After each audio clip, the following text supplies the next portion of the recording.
India achieved independence in 1947, and with independence, the new country with its ancient civilization inherited problems as vast as her size. The government set about the task of making a democratic nation out of diverse peoples speaking hundreds of different languages. Their religion was one of love, love between husband and wife, love as a means of conquering self. Unworldly, they were called.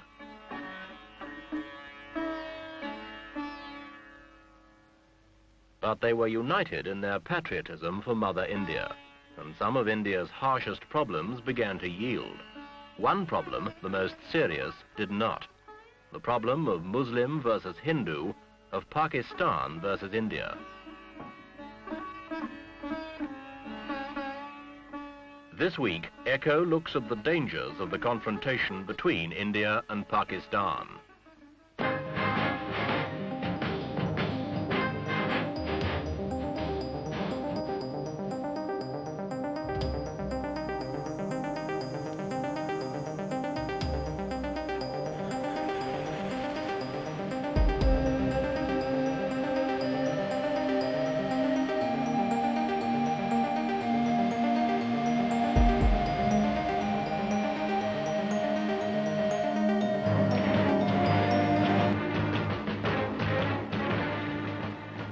New Delhi itself, the capital of India, illustrates the achievements and the problems. A modern city, modern amenities, business life, shops, housing, employment, organization, the rule of law, care for the environment, planning, administration.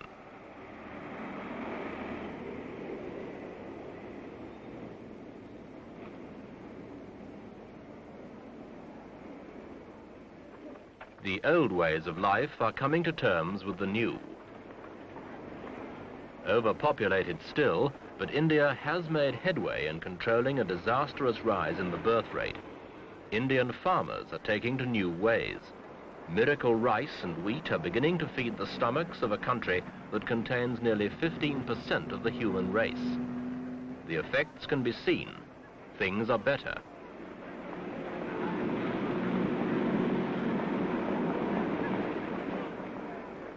Street life continues. There is even a little left over for small luxuries. But each country, India and Pakistan, inherited a minority. Muslims in India, Hindus in Pakistan. Both are devout, often contradictory, but always unquestioning in their loyalties.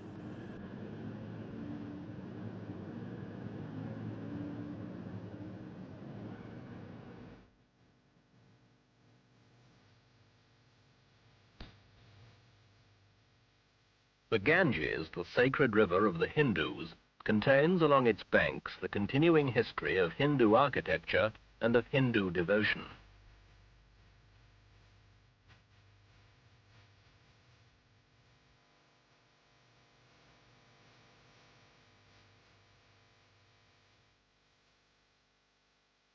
The devotion is to selfless love and peace. The individual may achieve this.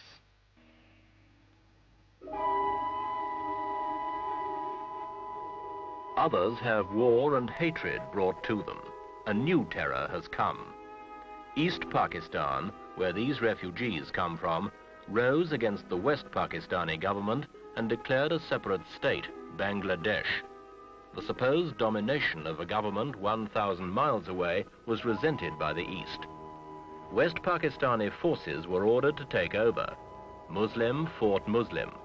There were scenes of indescribable brutality. Little mercy was shown. These refugees, old men, the sick, women, children, the dispossessed, fled over the only border that was open to them, into India.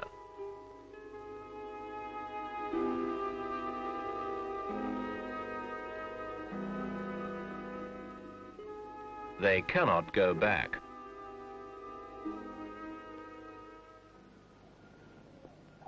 The insurrection in Bangladesh continues.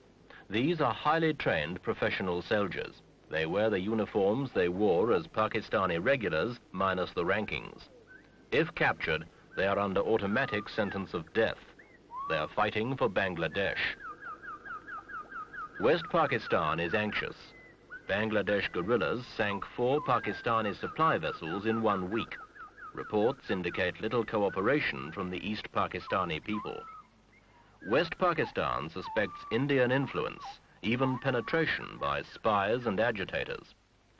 The Pakistani government fears India may try and settle old scores, Kashmir, various border clashes, by occupying East Pakistan and setting up a puppet Bangladesh regime.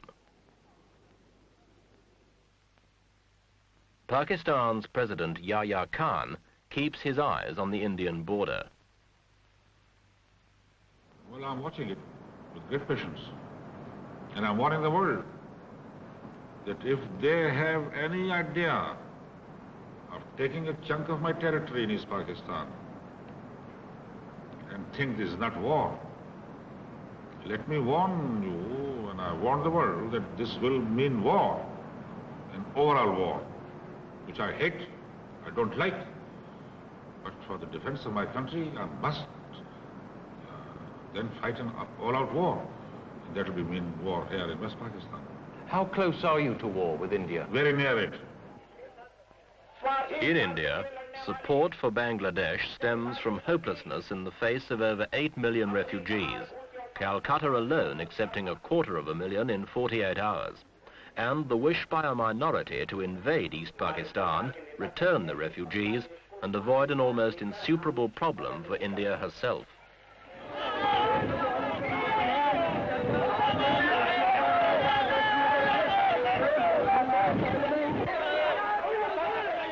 The police manage to retain control and try, wherever possible, to cool hot tempers, in line with the government's policy of Indian sovereignty and control within her own borders, while avoiding provocation to those outside.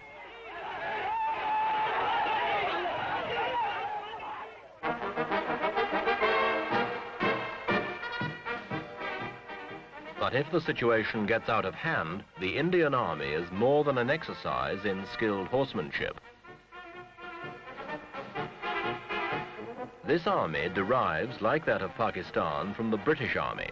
Like the Pakistanis, it uses the same drill, wears similar uniforms, and it is as well trained and equipped.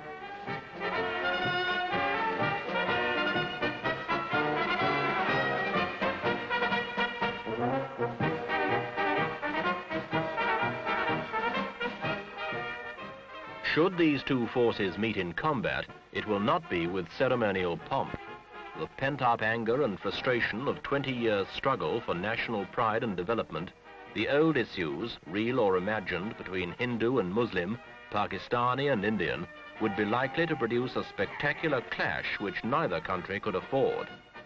Wars are more expensive than development. One extended battle can cost the equivalent of a new steel mill. The hard reality is that countries desperately struggling with the economic and social problems of modernization simply cannot afford wars.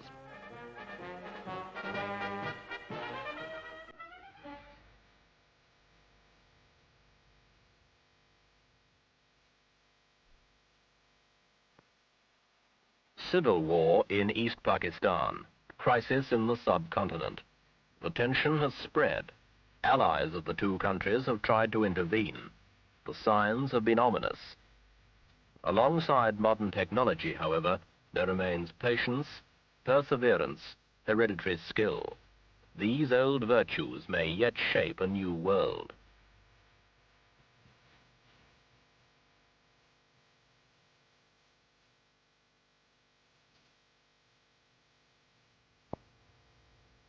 It is difficult to counsel patience to a people who have suffered centuries of poverty, famine, and underdevelopment, both Indian and Pakistani.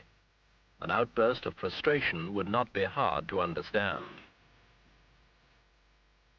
In a situation that has not yet slipped beyond the control of the countries involved, the accumulated wisdom and strength of ancient civilizations may once again retrieve security and peace of mind. The ability to adapt and endure has been proved over thousands of years. This may now be needed perhaps more than science and technology, in the way that lies ahead.